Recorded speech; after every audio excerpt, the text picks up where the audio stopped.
Viewers, Bahawalpur के बारे में आप जानते तो होंगे कि ये नवाबों के शहर के नाम से जाना और पहचाना जाता है और पूरे पाकिस्तान बल्कि दुनिया भर में मशहूर है।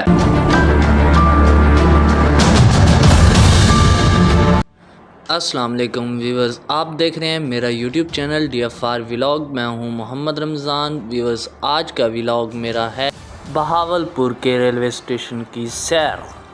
व्यूवर्स, आज की इस वीडियो में आगे बढ़ने से पहले आप सब दोस्तों से गुजारिश है कि मेरे चैनल को सब्सक्राइब कर लें और बेल आइकन को प्रेस कर लें ताकि हर वीडियो का नोटिफिकेशन आप तक टाइम पर पहुंचता रहे।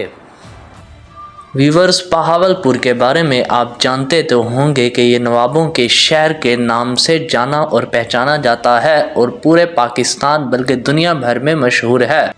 बहावलपुर का पुराना रेलवे स्टेशन 1901 में तामीर हुआ, जबकि अपडेटेड जो रेलवे स्टेशन जिसकी आज मैं आपको सैर कराऊंगा, इसकी तामीर 2020 में मुकम्मल हुई और इसका इफ्तिताह PTI की गवर्नमेंट में हुआ।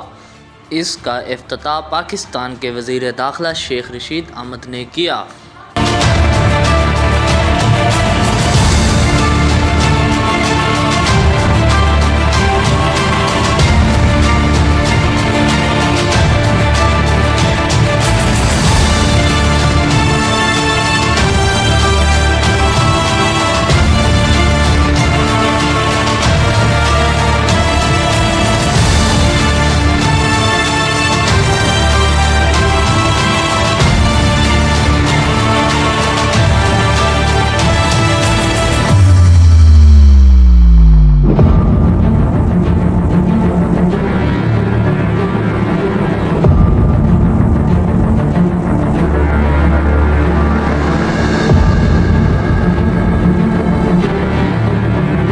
ये रेलवे स्टेशन 2 वेटिंग हॉल्स यानी एक मर्दों के लिए और एक ख़वातीन के लिए है और मुख्तलिफ़ कमरों पर मुश्तमिल है। ये कमरे यहाँ की इंतज़ामिया के लिए बनाए गए हैं और इसमें पुलिस और सिक्योरिटी का बहुत ही ज़बरदस्त निज़ाम है।